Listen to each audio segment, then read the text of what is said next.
Hello everybody and welcome to the 42 Rugby Weekly. Gavan Casey here with you as always. I've been asked by our co-producer Brian to point out that this podcast is also available on YouTube if you're some kind of freak. I don't know.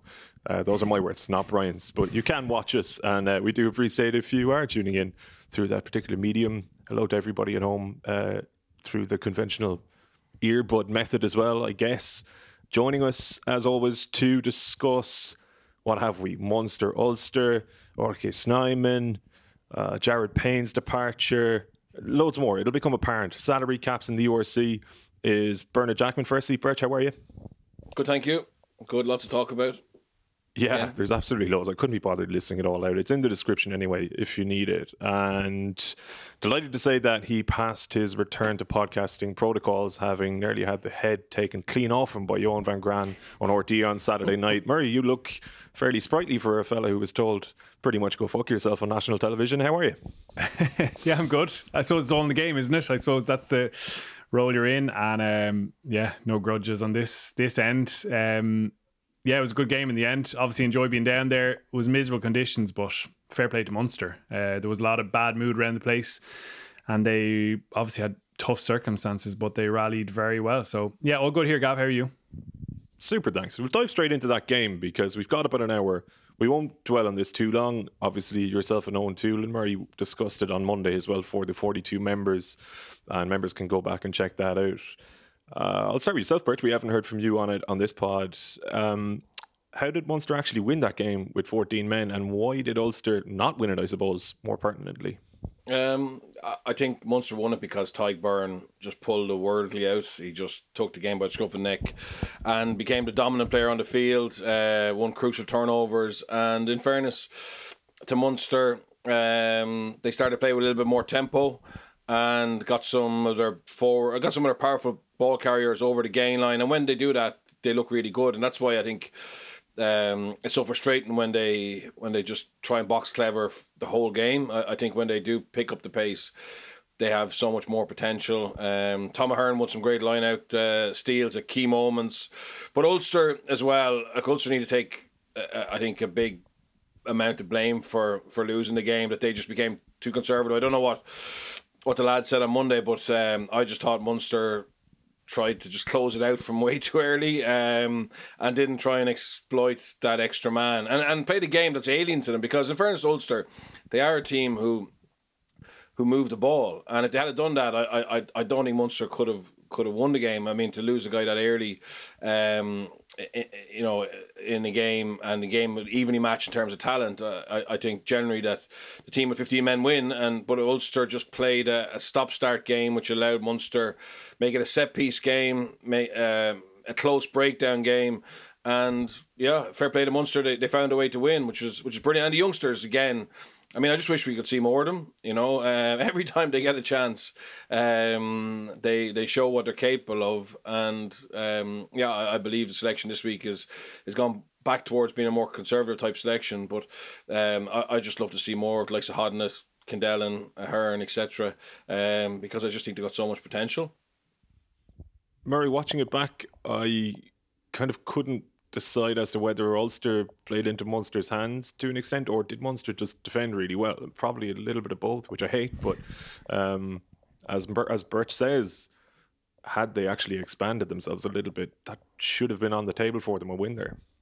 Yeah, I think Ulster did play into their hands, and strategically in the second half got it wrong, to be honest. They're still leading heading into the kind of end game, I suppose, and they were probably a little over focused on trying to exploit this space potentially vacated by Simon Zebo through their kicking game. You can think of a number of instances where they actually do find a bit of space in the left-hand side of the backfield and they pressure them that way, but they didn't really have those strikes with ball in hand with tempo. And obviously conditions, as I said, were extremely difficult, but it was really fascinating for me that Munster's winning try was a really fluid and excellent bit of attack, really, from out the field. You think of Jack O'Donoghue's offload to Mike Haley, allowing him into a one-on-one situation, which is what every back wants. Dummies and darts, gets over the gain line that way. Then you can allow your link passing to come in. Finian Wycherley plays out the back to Rory Scannell, links to Gavin Coombs, who's got that brilliant offloading ability, as we know. He's a real leader in that area, and he flicks the ball away to Josh Wycherley one-handed, and they're really in behind Ulster. They're scrambling at this stage. Jack O'Donoghue beats what is obviously a soft double missed tackle, but that's what happens when you shift teams around the pitch and force them to make a lot of tackles, which Munster did prior to that throughout the game. The tackle count was massively slanted towards Ulster making a lot of tackles. Even the passage before half-time contributed to that missed tackle, I think, on O'Donoghue in the end. And it's just a brilliant passage. They obviously finish it off. There's a bit of a kind of lucky bounce up to Kinsella, but they had earned that score, I think, through the fluidity of their attacking play. So that was really good lesson, I think, as well for Munster, that we always talk about. Getting that balance in their game is really pivotal, and moving the ball, those 2 passes initially, allows Haley to get that gain line and get them going forward. Brilliant to see Craig Casey as well, probably learning from even in the first half in that game when they were pummeling that Ulster try line.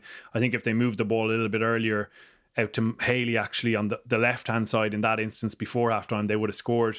And on that occasion where they did score, Casey has the bravery and the technical quality to make that pass. One that was picked off by Kieran Marmion the week before, obviously against Connacht, albeit in a different circumstance defensively. So good to see Munster learning that way, but I think Ulster will look at it as they should, a huge blown opportunity. You've got a red card in the 15th minute, and you kind of go away from what makes you the team you are. You've got to, again, have that balance. You've got to kick sometimes, but I think they probably just lost sight of what they really are themselves.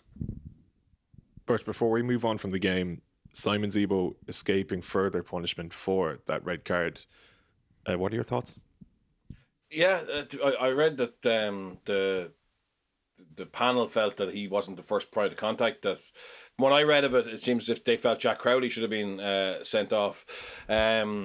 And yeah, it's just amazing. It's amazing the whole way it unfolded. I mean, in fairness to the TMO, he talked Mike Adamson into giving a red card. I think Mike Adamson was going to go for a yellow. I certainly felt the contact point meant the red card was applicable, but then to get it wrong and the wrong player is pretty frustrating. Obviously, they said they had looked at all the camera angles. Potentially, there was another angle which a TMO and Adams didn't get to see, which made it clear. In fairness to the angles I saw on TV, I did think Zebo had made contact as well. So it's a very, very difficult one to decipher. But if he didn't make contact, as we're led to believe, I think it's fair that they've overturned it and he gets to play this weekend. I mean, that's what that panel is for. They can do things in the cold light of day with obviously more angles and listen to different points of view. So even though it's not great for Mike Adamson point of view, I think if that's the right call, and as I said, I think they must have seen footage that we didn't see on the night. What were your thoughts on Emer? Yeah, I was surprised at the panel decision, to be honest. I thought it was the right call on the night. They say it was minimum contact. There absolutely must be a different angle, because looking back and again this morning, I still can't really make sense of that. In fact, at the time, I'm kind of thinking both these players could go here. Not even potentially reds, but maybe one to the bin. And I did still think there was a bit of force in it. So I have to say I was surprised at the decision. And it's, I suppose, just another illustration of like the disconnect between referees on the pitch and these disciplinary panels after the fact. It happens all the time with red cards even being overturned, or there's loads of different instances of it. Even think of Brad Shields, and it's happening an awful lot. So there's that kind of disconnect. But I have to say, in this instance, I was surprised. I thought it was a red card. Yeah, I thought there were 2 red cards. Really, but Berch, the disconnect to which Murray alludes there. How much of that, without wanting to disappear down this rabbit hole, we have loads to talk about. But how much of that comes down to the fact that there's almost a de facto legal battle going on behind the scenes? I mean, these panels are pressurized too, right? Yeah, these panels are pressurised and following the right process, and any little loophole that the player or the player's representatives can find in terms of the process being followed will be exploited. Also, to be honest, I think they're not day-to-day referees as well, so sometimes they're people from the past in terms of not being close to the modern game on the panels, and they do, they give up their time, and it's a very important part of the game. But I just wonder how in touch they are with with how difficult it is to make these decisions, or that side of it. Sometimes they haven't come from a refereeing background as well. So I just think, it's something that we can talk about for an hour and another day when there's not enough proper content to talk. Or sorry, more immediate content. But it's definitely not perfect. Oh, we will talk about it for an hour one day, probably. I know. I'll tell you about the French. The French citing system is there's two pods in that. Beautiful. I love that teaser. Sticking with Munster for a moment, Murray, loads of contract extensions during the week. Obviously, Snyman being the headline name.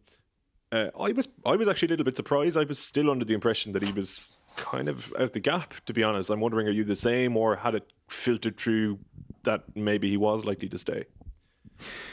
Yeah, the initial sense, certainly even from within Munster, was that he would be exiting at the end of the season. And actually, from what I understand, that was one of the frustrations that Johann van Graan had, that he may not be recontracted, that the finance might not be there again a second time around, given his injuries, which probably was understandable. But it seems to have completely changed in the last number of weeks, or whatever that period of negotiation has been. I personally think it's a great move from both sides, actually. Like, Munster aren't going to make this move unless their medical team, who are extremely qualified, obviously more so than any of us, have clearly stated this guy is going to get back to full fitness. So obviously there's all sorts of things that can happen on a rugby pitch. Anyone can be injured at any stage, but I think they're pretty confident in that happening. When he does get back to his best, he's one of the best second rows in the world. He's a game changer. We know that. Probably don't even need to go into it again. Plus, you've got this connection that he's built with the province now, where he definitely feels he needs to repay their faith. And from what I understand, he's actually taken quite a hefty cut on his contract. There may be bonuses built in to get back to where he was in the last couple of years. But he could have gone abroad. And I think Bath was one of the clubs who were interested and spoke to him, and earned more money than he's actually going to earn on his base salary in Munster for the next 2 years. But he genuinely feels a connection to the province now and wants to, as I said, kind of repay the confidence they've shown in him. So I think there's going to be a massive bond there. And the fact that it's a 2 year as well, rather than just another year, gives him a chance to really grow into the team and be a leader there as well, which by all accounts off the pitch, he has become more so. Even the fact that he's not playing, he's still around the squad, really popular, and has made a home in Limerick as well. So I'm seeing a lot of positives to this deal, and I think that connection that they've had with Snyman, albeit with only 4 appearances, could be really something special going forward.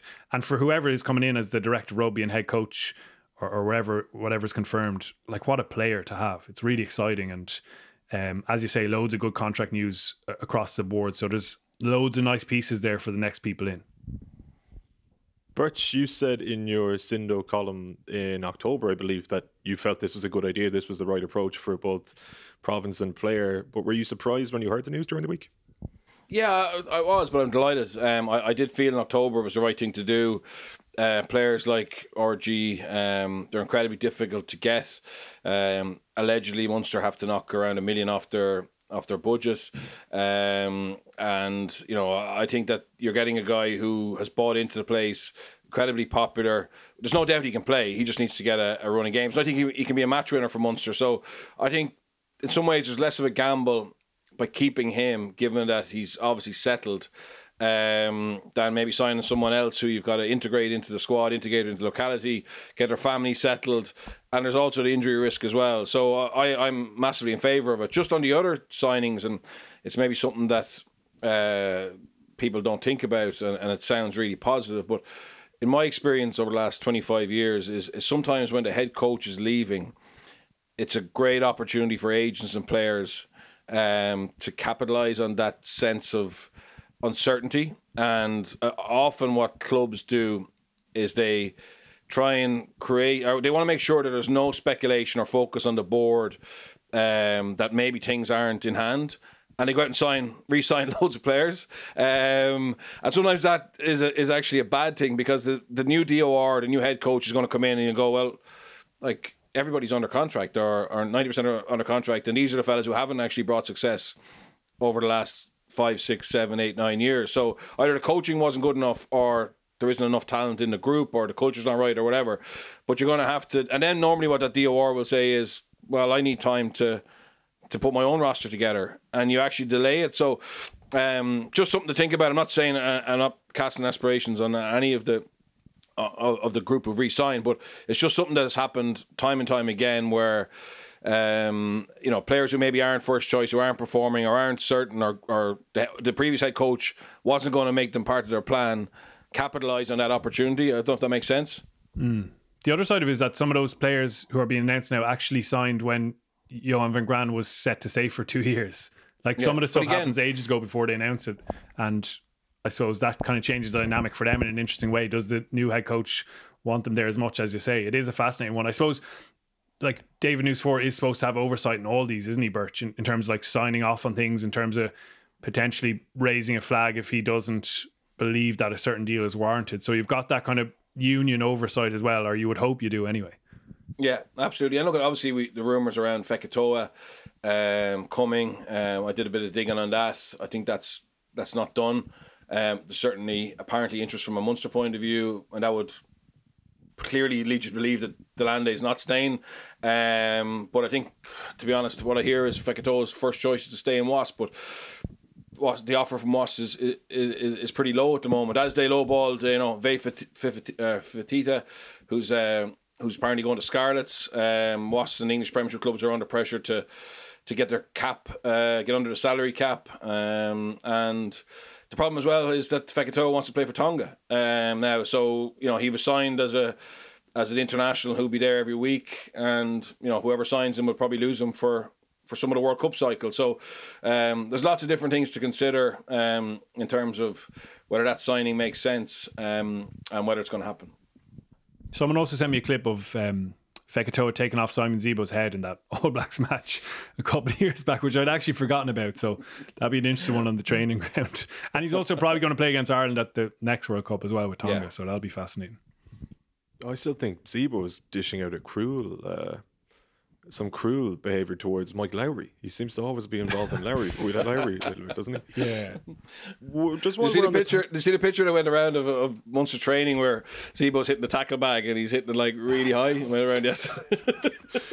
Well, he tweeted a GIF of Pablo Escobar in Narcos. Free man. Yeah, free man. I presume he saw the end of that series. I'd be. Just a bit lower next time. Come here. While we're on the topic of, say, squad building, some of Van Graan's gripes and so on, Murray, will we chat about Victor Matfield's comments? Will we give the audio a whirl for people at home who haven't heard them? Yeah. So just before we do so, if you weren't aware of it, Victor Matfield is a pundit on SuperSport in South Africa. He was speaking to SuperSport about a recent conversation he'd had with Johann van Graan, in which Van Graan outlined to him why he was leaving Munster and why he felt as though Bath was maybe a better opportunity for him at this juncture in his career. There was nothing too explosive in it, to be totally honest, but worth a chat because it was put to Van Graan in the post-match presser, Murray, if I'm not mistaken, right? And because it was put to him as, well, there have been tweets saying that Victor Matfield said he was able to dismiss it offhand, not even on Twitter, when in reality it was an actual real-life conversation, but the footage hadn't made its way to Ireland quite yet. SuperSport, to be fair to them, did publish it a few days later. So here's what Matfield had to say. It's about 2 minutes long. I spoke to Johann van Graan, and for him it's very difficult. For him, his pack is very important. He started 5, so he brought in RG Snyman, brought in Jenkins, both of them out. So there's 2 big South African guys that he thought was going to give him that power game, especially the way he wants to play. Sure. It's not there. So he's missing those guys. So he's not getting that go forward from that tight 5 that he was thinking he will get. So very difficult at the moment, and especially in these conditions. If it's wet like we've just seen, you can't really play a different style. You have to go to that power play, good kicking game, put the other team under pressure and play off the scraps. Well, you spoke to Johann. Talk to us, the move to Bath. Yeah, he's excited. Look, he feels bad because he really enjoyed his time at Munster. He loves the people there, but he said it's very difficult. He said with all the great players goes to Leinster. So he has to compete. He comes second in every competition, but he doesn't win trophies. Leinster got this amazing team. They've got 14 of the 16s. And again, financially, he's trying to get the guys from the outside to can make a difference. But the local players, most of them go to Leinster. So it's very hard. Going to Bath, you will get opportunity to build a squad. And that's what he likes. He wants to build a squad, get people in, get something for a long 4, 5, 6 years and build something amazing. Vic, you brought this, and I can't let it slide. There's a South African guy, which you've known as a young coach, been in the national side. When you speak to him now, is there growth from the Van Graan? So what growth there is? I mean, it's exciting. Every time we always highlight the SA players overseas. And there's a young coach who's been overseas, took on a big job, did well, and in the last couple of months or so it's kind of declined. When you speak to him, what's the growth that is in terms of coaching? I think he gets a lot from how Ireland run the whole system as well. Okay. So he's almost under the director of Irish rugby. He actually controls everything. Understand? So he controls everything. And then he's now with his union, and then of course as well, he got some great coaches with him. Got a great experienced English coach. Got Larkham at 10, has a different style. So, yeah, he's grown a lot. And I think for him, I think he's one of the great young coaches in South Africa that will come back at some stage and hopefully coach the Springboks. So, Murray, I don't know, it felt like a bit of a storm in a teacup to me. But what was most noteworthy about it, I suppose, is that we learned more from Victor Matfield as to why Van Graan has decided to leave Munster than we've learned from Van Graan. And I thought when you read between the lines, it was pretty... I wouldn't call it transparent necessarily, but it kind of feels pretty obvious as to why he's made the decision now, doesn't it? Yeah. First of all, I'd say Johann van Graan is so pissed off with Victor Matfield just for talking about their private conversation on the biggest platform in South African media. Or maybe, I don't know, maybe he said go on and say it. But yeah, it is pretty clear reasons that many of us have kind of cited. It is different when you've via second-hand account hear it coming from the coach in terms of, I suppose, justifying the style of play, saying that he's missed Snyman and Jenkins and that hasn't allowed them to play the power game, and that, as Victor Matfield says, they're not getting the go forward from the tight five that he was thinking he could get, which is something that Berch has mentioned a few times. So it's not exactly breaking news, as you say. The Leinster thing, I think there's a bit of lost in translation there. You can read the quotes again if you need to on the 42. But I think he's pointing out just to their sheer dominance and how that makes his life more difficult and how he's probably been judged against that. And it's such a high marker to come up to. And then I suppose the RFU thing as well, Van Graan and Nucifora, from what I can understand, have had a really strong relationship over the years. And Nucifora is the one who recontracted him. That's something we can't forget in this. Those hires are Nucifora's to make. He's the one giving out that new 2-year deal as well. So I don't think it was actually a shot at his frustration there, more so probably something that he learned. I do think the stuff around the style of play is a little bit revealing in terms of saying, I couldn't have done anything more. That was my sense of it, certainly, of how I read it, but I wouldn't really agree with that. As we've been harping on, I think Munster could get more out of the excellent players they have, and that it didn't just have to be about a power game. So yeah, a little bit of extra layers to it, and maybe more of an explanation than Johann van Graan himself has given. He said the last day, as you mentioned, the post-match or pre-match interview, that he'd kind of given his reasons, but we actually don't really know, do we? It's been quite wishy-washy in terms of what he said, and maybe this was a bit more revealing from Matfield. Berch, you've been in the situation, I'm sure, where you've divulged information to a fellow professional. How would you have felt? We're going to reveal all your secrets here, Berch. I'll never tell him Victor Matfield anything. No, yeah. Obviously, I think that was just a general... They were obviously close. I mean, he coached Victor, worked with him, and it sounds to me it was just one of those, phone calls, well done, and it's going to bat, and he obviously, had a little bit of a moan, and, Victor decided to go on air with it, not knowing it'll get picked up. But yeah, I think that look at either Johann thinks that every player, produced in Leinster is local to Munster, or it was lost in translation. But I think that's the one that's jumped out. The best local Munster players aren't going to Leinster. Realistically, the young talent in Munster isn't going to Leinster. So either that was lost in translation, or he's frustrated with the fact that he's not able to get the best local Leinster players to go to Munster, which is an interesting one. So look at they would have been speaking in Afrikaans. Maybe it was lost in translation, but for me, there's no surprise Johann is a conservative coach who wants that power game. That's why he obviously went for Jenkins ahead of a front row. RG, obviously, Damien, they're power players.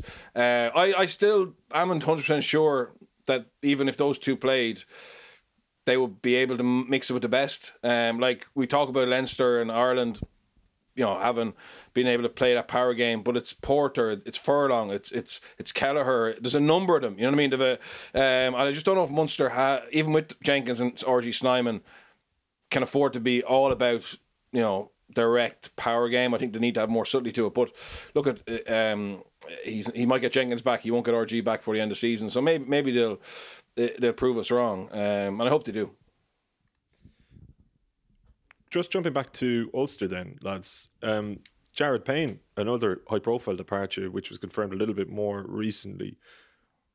There really seems to be a sense of, well, pain, for want of a better term, at losing him up there. Just speaking to fans, speaking to a couple of people involved in the periphery.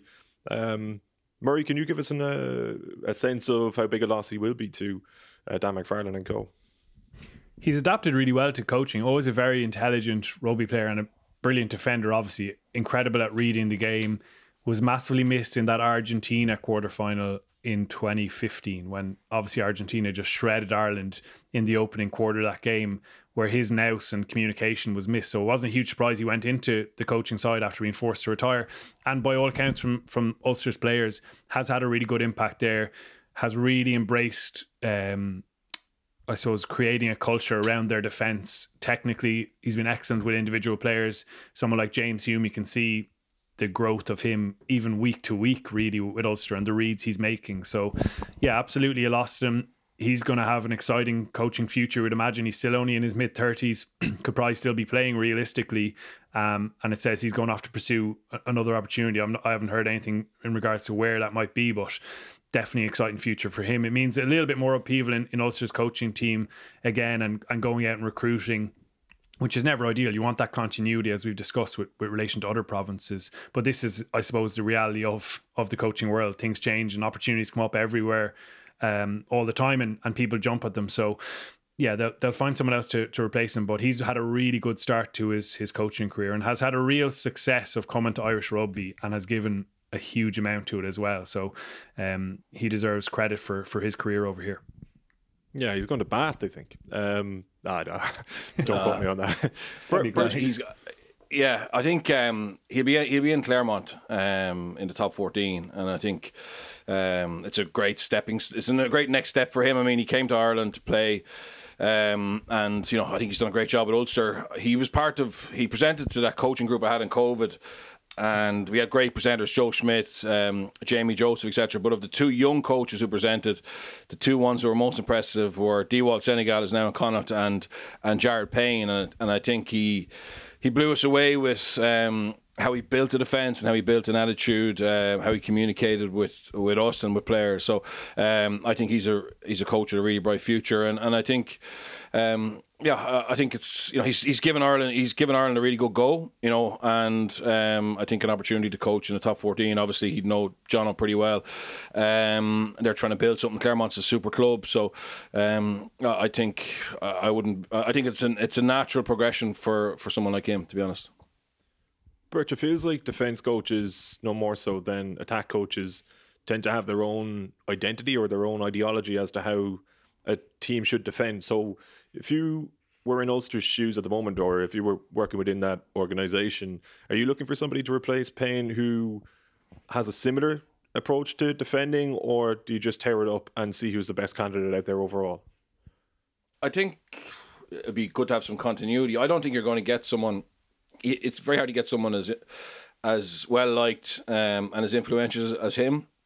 But certainly for McFarland, I'd say he would want someone who has similar philosophy around the game and try and get a personality as well who's going to drive that, like Jared did. But it's a tricky one. It's a tricky one because you know, he had a unique insight, having played in the backfield, having played 13, so he really could sympathise and understand, you know, the stresses of defending. And sometimes if you get a rugby league coach, you know, they're learning the game on the go. Whereas I think Payne had a very good understanding of the game, particularly. And actually, what he said to us was the biggest part of work he had to do was around around, learning about ruck defence, ruck chain, and the seam of the line out, things where he wasn't involved. But he was certainly very happy with how wings, and if you look at someone like Ballatloon, etc. I mean, to have someone like Jared there helping him develop, I think has been invaluable. But it's a big position for Dan to fill, because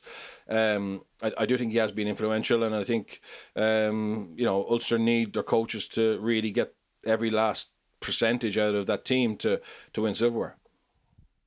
Sticking with yourself, looking ahead to that European clash then at the weekend between Northampton Saints and Ulster, we made the point a couple of weeks ago, or was it 3-4 weeks ago now, when Ulster were hosting Northampton, that Northampton might be mentally checked out, and they can often be banana skins, difficult subconsciously to get up for that game, no matter how well prepared you kind of feel as though you are. This time around, it's sort of similar, but at the same time, because they got a scare, because they're going away from home, which tends to galvanise a little bit more, do you expect Ulster, plus the backlash, I suppose, from Thomond, to do a bit of a job on them this weekend? Yeah, I think it's perfectly set up for Ulster. There's going to be a lot of self-reflection on the opportunity missed last weekend. They got a fright at home, but yeah, it's a winnable game. It's kind of nearly the perfect scenario, because the Saints are beatable for a team like Ulster. So yeah, I'd expect them to be in a really good place mentally and focus for this and do a job. Murray, give us a rough score. Haven't thought about score. I think it'll be high scoring though. It'll be high scoring. Saints can play a bit of ball as well. They're facing their own upheaval with Chris Boyd heading off at the end of the season, obviously. The only thing with Ulster is more injuries. Like John Cooney's added to the ever-growing, it seems, injury list there of key guys like Henderson, McCloskey, loads of good players who are absent at the moment. Their injury list is really long, so it makes it even more difficult. On the flip side, you get Nathan Doak with another big chance, and what an exciting talent that we've spoken about a huge amount probably earlier in the season, coming up to November tests, and now it's a chance for him to kind of put his name back on the radar, I suppose. So yeah, I'd be along with Berch there in feeling you'll get a bounce back from Ulster, but they just don't want that up down trajectory all season. We thought when they strung the Leinster and the Claremont games together, it was a launch pad. Then they had their COVID disruptions, so now it's a case of getting up to a high and kind of leveling off a little bit higher up than dropping down again. Just a quick word on Munster going to Cast then, Murray. Obviously very close to last day. Cast should be disinterested, but I don't know, maybe we read a little bit too much into that, because when guys get a chance that aren't playing regularly, sometimes they just want to put their hand up, they make it tough for you. So how do you see this one going for Munster and France? Yeah, I think they'll win, but I do expect it to be a very tough encounter. I remember being down there a few years ago when they lost, and it was, as always, ferocious. Like, this rivalry is absolutely brilliant. I adored when Cocker came on again the last day, and it started up straight away again, didn't it?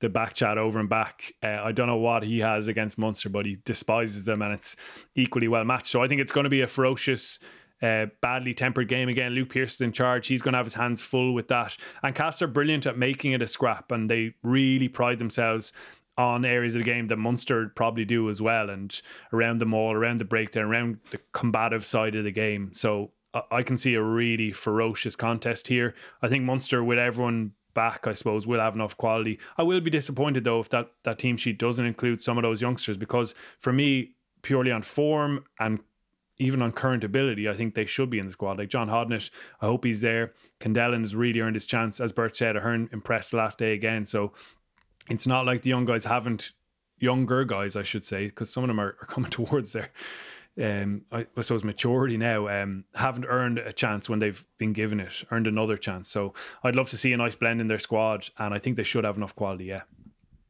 Berch, in a word, Cast or Munster?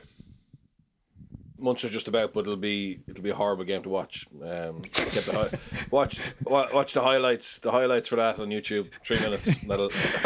You should be doing the ads for BT Sport, Berch. No, I love just that's the game to dodge if you want to watch running rugby. Oh yeah, I'd say Munster fans will love hearing you say that. We're going to chat. I'm blaming Cast. Munster, obviously, they'll throw it around, but Cast. Disaster. Oh yeah, for sure, yeah. So the Dragons chairman, David Buttress, has called for a salary cap in the URC. Just to give you a sense of what he was saying on the Good, the Bad and the Rugby podcast, which is a brilliant name. They put some real effort into the name, I feel. Missed opportunity for us maybe more, but Buttress was saying there should be a salary cap in the URC. I love watching the English Premiership because every week anyone can beat anyone. You don't know the outcome. The jeopardy is high in terms of who is going to win.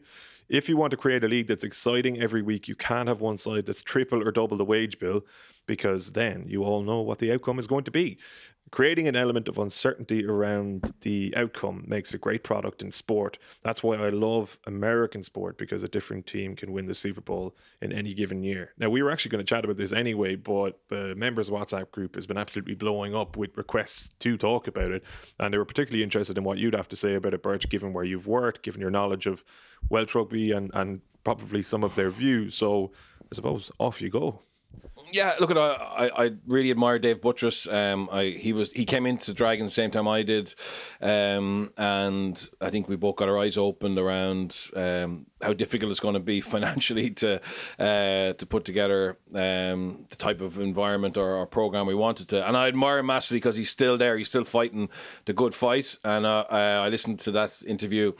And I think he speaks a lot of sense. The biggest thing for me is he spoke about how slowly things change in rugby union, and how a lot of decisions are made by out of compromise. And generally, when you get decisions made out of compromise, it's a rubbish decision. And I think we need more people like him, and it's something that the game needs. And in fairness, we've had it before. But those people have walked away because either it cost them too much money or they got frustrated by the length of time it took to make decisions. And he built a technology company. He was a co-founder of Just Eat. So he started Just Eat when they were in a flat in London, and he exited when he was 40 years of age and walked away with a really significant return. And now he's involved in other tech startups across the world. So he's at the coalface of business, and he's trying to bring a business mind to rugby, and it's certainly very, very slow. But he's still, as I said, living the fight, which is brilliant. And I don't agree with him though about the Dragons. And when I was in the Dragons, I was fighting for more money. So I totally accept that the Welsh regions need more investment. That's not the case.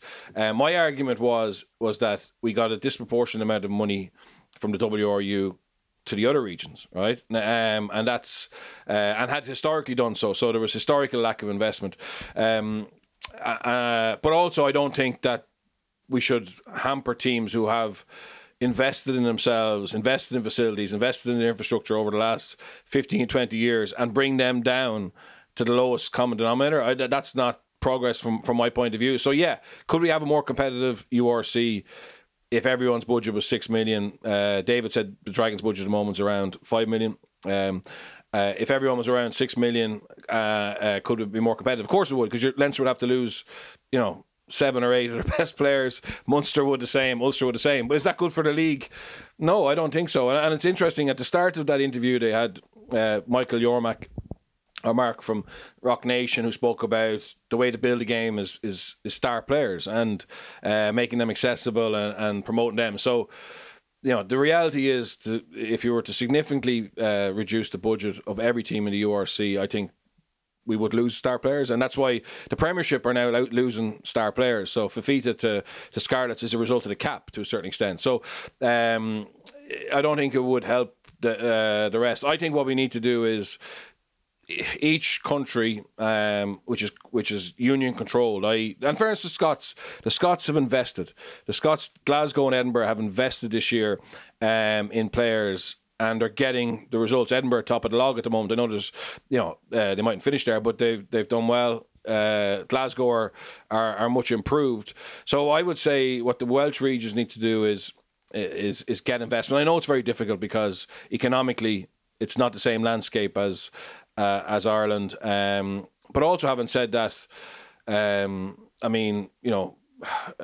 the Leinster budget is 10 million, which was mentioned earlier, and we don't know if that's a fact or not, but 10 million to live in Dublin. If you took 10% off Leinster, 9 million in Munster would go as far as 10 million in Leinster in terms of cost of living, etc. So there's lots of different variables. Like your cost of living in Wales is obviously a lot less. But I do think, I agree with there's lots of things you made absolute sense on, not having fixture clashes with internationals, having your best players available for the big games, better product, etc., etc.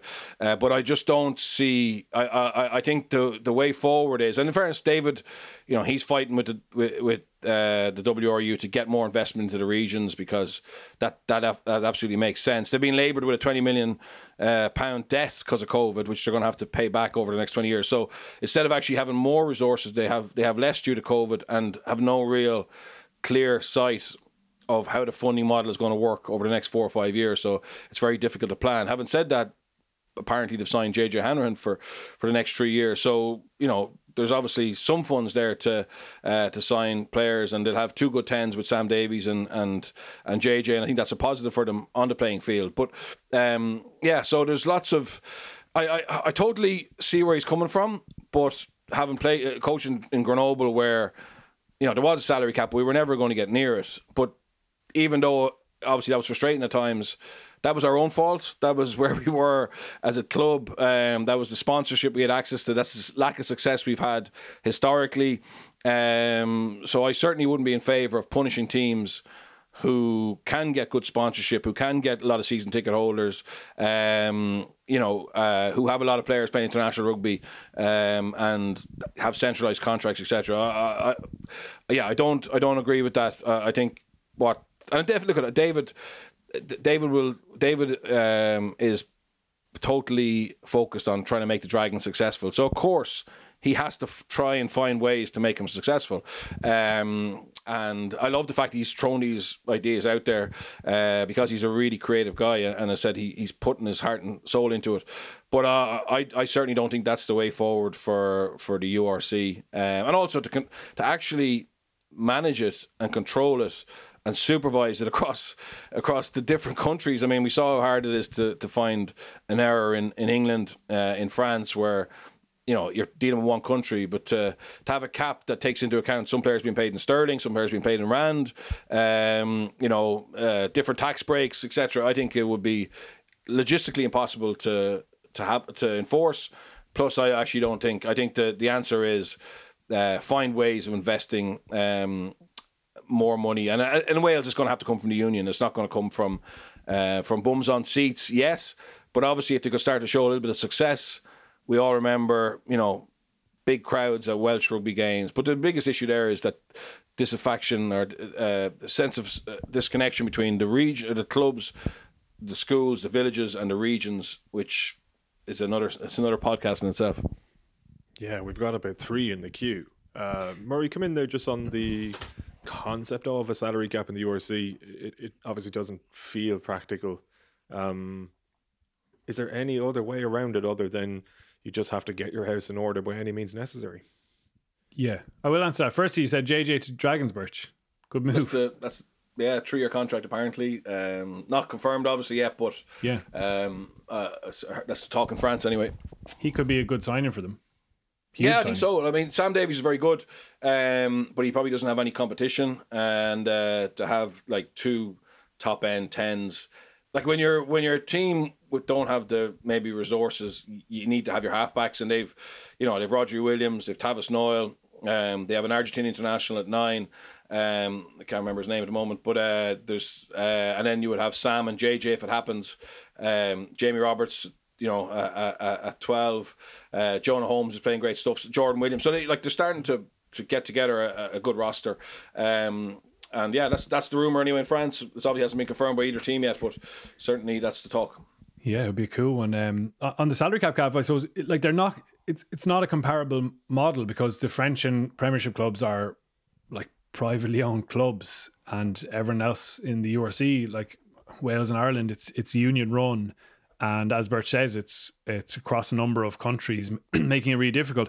I just see, especially if you're trying to bring Leinster back to the chasing pack, it's just going to devalue the entire league. Like imagine Ringrose, Henshaw, Lowe, I'm trying to think who else, James Ryan, Andrew Porter all heading off to France. Suddenly the URC is a lot worse off as a competition. So I think if you were going to do it, you'd need to have that salary cap closer to where the leaders are at the moment and try and get the rest catching that. Even if you look at France, say the salary cap, the big clubs are obviously very, very like right at the limit, but then you have the likes of Brive, say, right down the bottom of the pile and trying to catch and trying to be clever within their budget as well. So I think it would be wrong to see it as almost punishing Leinster for the quality of player they're producing.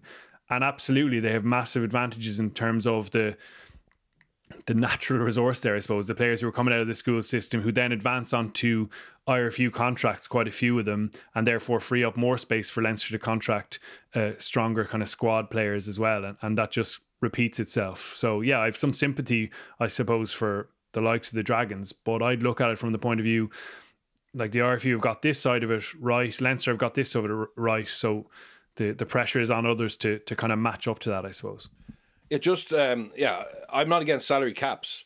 And actually, in fairness, now I'm thinking back about David's interview, he didn't say what the cap needed to be, but I think we were all assuming it was more lower than higher. But if the salary cap was 11 million or 10 million and everybody was striving to get towards that, I don't see a massive issue with that, and it could help control the game, and it doesn't stop the French clubs, the cap being quite high.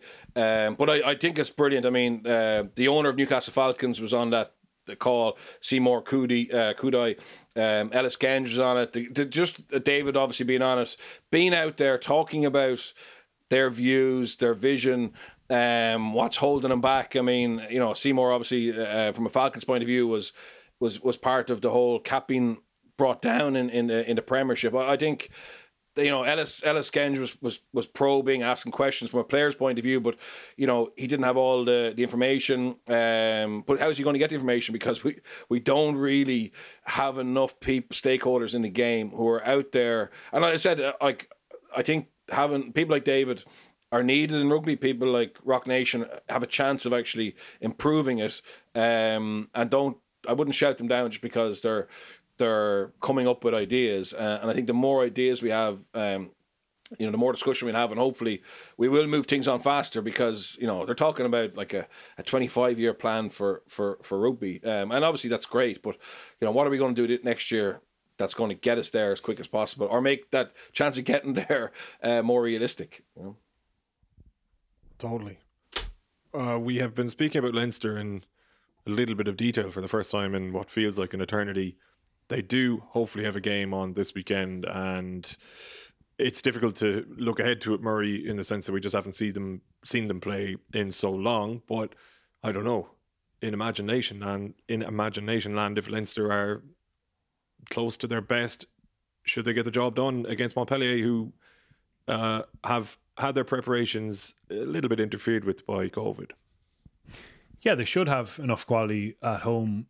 Montpellier's outbreak caused their postponement of the Toulouse game last weekend. As far as we know, it was their front rows, so I don't think it was massively spread around the squad, from what I'm reading in France anyway. And so they'll have plenty of quality. I wonder about travelling away after that kind of disruption, about their top 14 campaign being absolutely pivotal to them after a disappointing season last season. But just the motivation levels in Leinster are going to be really high. Of course, it's not going to be perfectly rust-free, but there's a lot of guys there who are really in urgent need of getting back up to speed. Six Nations around the corner. Someone like Johnny Sexton, Jack Conan, they haven't played since the November tests. Others have had very little game time. And from Leinster's point of view as well, it's about getting some of their famous momentum and flow into their game, I suppose. It's been a little bit stop-start in terms of their performances, even when they were playing, and hugely stop-start due to COVID. So all around, just welcome to get back on the pitch, and I would be surprised if they didn't return with a win. Yeah, I just hope we have 80 minutes of Leinster rugby to talk about. Yourself and Owen on Monday, and us as well next week. Berch, quickly before we chat about Connacht, Leicester, I don't know, what would concern you about Montpellier this weekend, given their own disruption in the build-up? Is there much like it just feels to me in my bones like it should be not hammering, but a comprehensive Leinster win? Yeah, I think Leinster will get the job done, but I think it's great. If Montpellier come with their heads on, it's an ideal opponent for Leinster, because it's the type of opponent that they've tended to struggle with. They're an absolute massive team. They're well organised, and they're capable of putting in a big performance. So I think it's a tough first game back for Leinster, but yeah, I'd imagine they'll get a job done. But I think they'll find weakness in their game that finding them now could help them later on. Just on the 28-0 defeat that was handed to them by officialdom, is that something that you just internalise as a player and kind of use as motivation that way, or is it something that, like, it doesn't feel like something that Leo Cullen or Stuart Lancaster would bring up out loud, if you know what I mean, in the group? But maybe they do. I don't know. You'd have a better idea.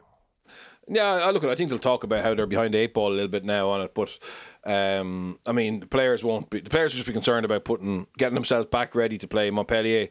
There's still more than enough opportunity to qualify, and it's just done. You know, it's Mick Dawson and the legal team or whatever who'll argue the case. But no, they won't. They'll talk about it in terms of the pressure it puts them under to be, you know, on point this weekend.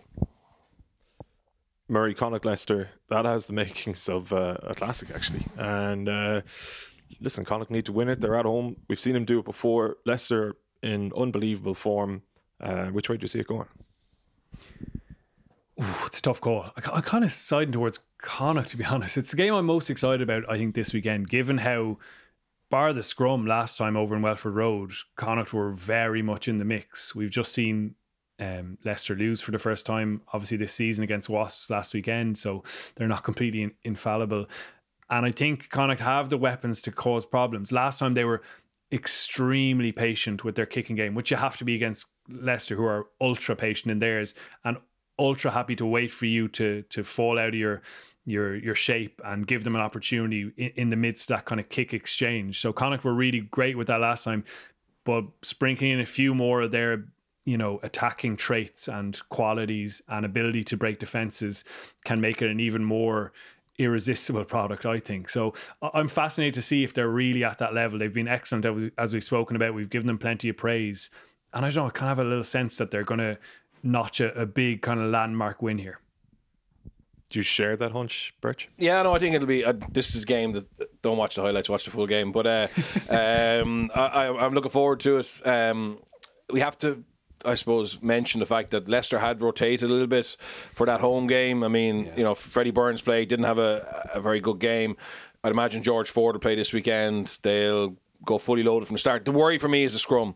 And in fairness to Borthwick, line-out maul is very good as well. I think Connacht will play. I just think Leicester, I know they lost last minute to Wasp, or lost against Wasp, but I think maybe they're just, where they're very strong is where Connacht potentially are really missing Buckley and maybe lacking a little bit of that depth in the front five. So I think Leicester will just sneak it. Split down the middle. We're going to see what happens over the weekend. Come here, thanks a million to all of you guys at home for tuning in, including the YouTube guys. I apologise, I was only taking the piss at the start.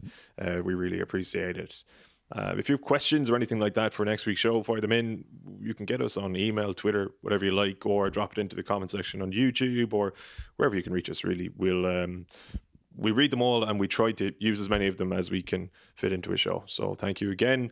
Members.the42.ie, have a look there. It's €5 a month or €42 for the year to sign up. You get access to Murray and Owen's Rugby Weekly Extra every Monday, in which they forensically look back on the weekend's action. And there's loads more. Just take a peek and see what you think. We'll be back on Thursday, this day next week. Mind yourselves in the meantime. Take it easy.